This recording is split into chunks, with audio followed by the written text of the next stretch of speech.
aussi. C'est-à-dire que je voulais t'amener à parler un peu du mensonge cosmique, comme dirait Bernard de Montréal. On se fait crosser par le cosmos, on se fait avoir, on se fait manipuler. Dans le sens que le niveau de complot qui me dérange plus, c'est à quelque part celui des forces de la lumière qui ont mis en place des politiques relatives au mensonge cosmique. L'affaire, là, c'est que, bon, faut que ça soit régulé. Je veux dire, ces affaires-là. Mhm. Admettons, l'être humain, est-ce qu'il serait capable de s'auto-gérer puis de savoir tout psychologiquement comme il est là? Ou s'il s'auto-détruirait pas? Peut-être que faut comploter contre lui-même parce que dans le fond, l'être humain, il est son propre danger, là, il est son propre ennemi. Donc, tu viens légitimer justement qu'il y ait des complots par des forces en haut lieu, les forces éthériques. Ben, tu peux comploter pour le bien. Ben, c'est là que ça devient intéressant à étudier puis à explorer. C'est la dimension motivationnelle derrière le complot. Parce qu'il y en a qui vont dire la fin justifie les moyens. Donc, même si c'est très machiavélique, puis c'est très stratégique pour amener les gens dans une direction, si le but c'est que la personne évolue, c'est correct. Ben, c'est parce que nous autres, on voit ça de notre point de vue à nous autres. Mhm. Mais ben franchement, d'autres points de vue, l'ego il meurt, puis il est lié au temps et à l'espace, puis il est pas aussi important que d'autres affaires. Fait que c'est encore basé sur l'évolution de l'âme. Donc, il y a des forces que autres, s'il y a une affaire que tu peux intégrer pendant une vie, mettons, Mhm. puis que une affaire qu'il faut que tu intègres, ça fait partie un peu comme de ton plan. Ton plan, tes programmes, ta programmation. Si pour que tu l'intègres, il faut que tu souffres d'une façon atroce, ils vont le faire. Puis la Puis ils fois, en ont.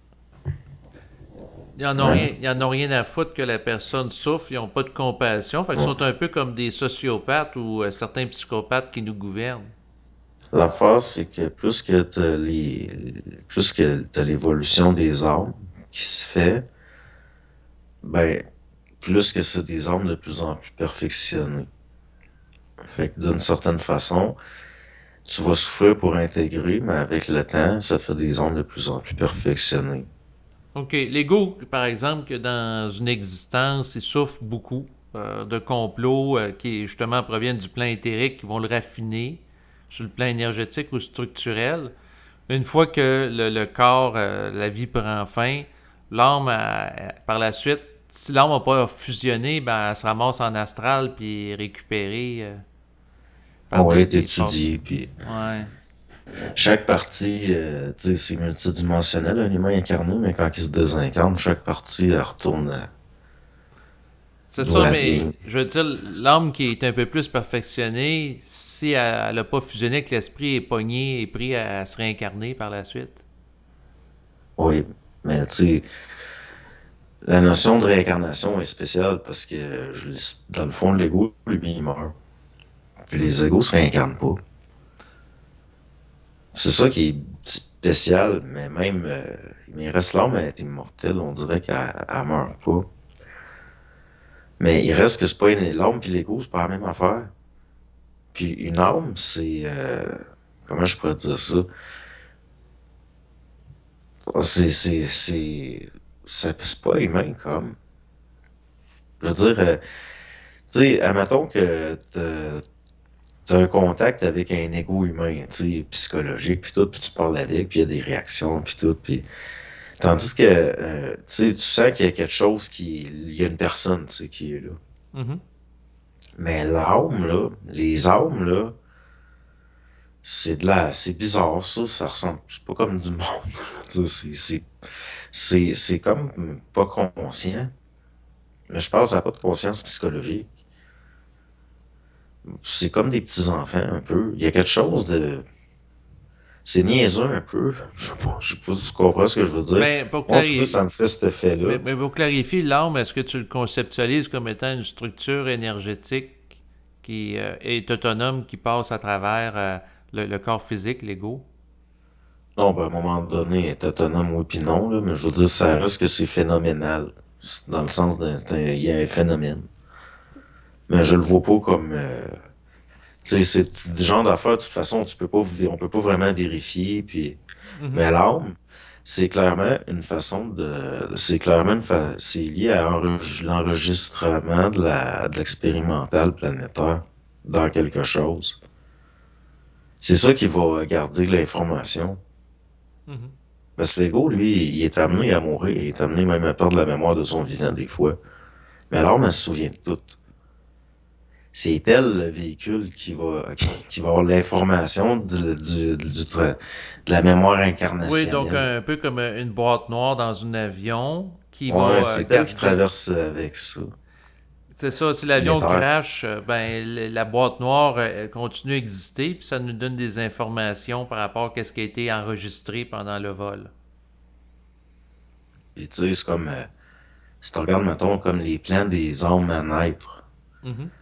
Eux autres, ils ont passé au bleach, là. L'information, elle a été étudiée. Des fois, ils vont garder un lien, comme, mais on dirait que comment je pourrais dire ça? Ils ont été lavés. C'est Ben, ce qui est sur le bord de descendre, là. ouais. Ben, c'est parce que laver, est-ce que c'est dans le sens que l'âme a un peu comme un disque dur, à un moment donné, il est formaté, c'est-à-dire que où on enlève carrément Je la sais pas comment mémoire. que, je sais pas pantoute comment ça que c'est de même. Ben, Mais moi, je sais ça que c'est de... constaté dans quasiment toutes les cultures. Ouais. Ben, c'est-à-dire qu'il y en a qui vont dire qu'en naissant, l'âme va revêtir le voile de l'oubli. Ouais, mais là, un petit peu avant de descendre. OK. Mais, tu sais, parce que sinon, c'est mettons que tu es en contact avec une âme qui a ben de la mémoire, puis tout, là, elle n'est pas dans le gouffre avant de s'incarner, elle est dans l'astral. Ça veut dire qu'elle n'a pas encore été étudiée, elle n'a pas encore, elle n'a pas été archivée, rien. Fait que, tu sais, c'est comme elle est dans les limbes, on pourrait dire, là, quasiment. D'ailleurs, c'est eux autres les plus bizarres, les plus perdus, là. C'est des affaires pas intéressantes, dans le fond. C'est eux autres qui donnent l'info ridicule, là, qui souvent ça se tient pas debout, là, pis... Mais c'est- ouais. C'est parce que pour la notion d'âme, à un moment donné, on avait déjà fait un enregistrement où, tu sais, parce que bon, quand ma compagne était enceinte, j'avais déjà discuté avec toi où ce qu'on avait pas. Moi, je te posais la question, puis là, je veux juste m'assurer de te suivre, c'est que, tu sais, je me posais, bon, je dis l'âme qui va incarner ma fille, tu sais, parce que des gens vont dire, ben, une âme qui incarne un enfant, ça peut être quelqu'un qui a vécu en Atlantide, ça peut être vécu dans d'autres époques, puis là, elle peut, si l'âme vient d'un autre temps plus évolué, elle peut être vecteur d'un certain type de vibration ou de savoir. Mais toi, de ce que Ouais, tu... c'est ça qu'ils disent. Ouais, c'est ça. Mais... Tu sais, moi, ce que je peux dire, c'est qu'il n'y a pas d'effet sans cause. Donc, ça peut arriver que, bon, je sais pas, moi, un enfant, on dirait qu'elle a des mémoires parce qu'elle se met à jouer du piano, puis elle est prodige, puis c'est un talent naturel, puis c'est même pas encouragé, puis on sait pas pourquoi. Mais ça veut pas dire que c'est la réincarnation d'un pianiste. Ça veut dire que il y a une sensibilité puis un lien avec une mémoire de même. Dans le Mais je moment vois pas de présent, preuve. ça ne veut pas dire que ça vient du passé. Puis si on embarque le concept de rétro-causalité, ben il y a des gens qui vont dire, comme André Moreau, nous sommes les héritiers de notre futur, c'est-à-dire notre avoir, ce qu'on a à être, c'est ça qui nous met au monde. Puis qu'à quelque part, si on est appelé être un pianiste, ben on va devenir un pianiste parce que on va actualiser cette programmation-là. Moi, tandis que ça vient jamais de la conscience, ces affaires-là, dans le fond. Tant qu'à moi, là, Ben, ça, dans un sens, ça devient de l'astral qui est intercepté. Donc, si quelqu'un a un ben don de oui. pianiste, il y a des gens qui vont dire que ça vient d'un passé lointain ou ce que dans une autre vie était pianiste virtuose, mais il y en a d'autres qui peuvent dire ben c'est parce que la personne est liée au futur où elle va être pianiste, puis elle intègre progressivement le futur qu'elle va actualiser son plein potentiel de pianiste. Ben, est-ce que tu sais, c'est-tu nécessaire puis c'est-tu de la conscience dans le sens que ça va m'impressionner plus quelqu'un qui a un talent naturel pour le piano, mais qui l'abandonne parce que c'est pas ça qu'il veut faire. Que quelqu'un qui va devenir juste ça. Parce Mhm. que il a sa sensibilité était porté à ça. Je vais être plus impressionné par quelqu'un qui va aller contre sa programmation.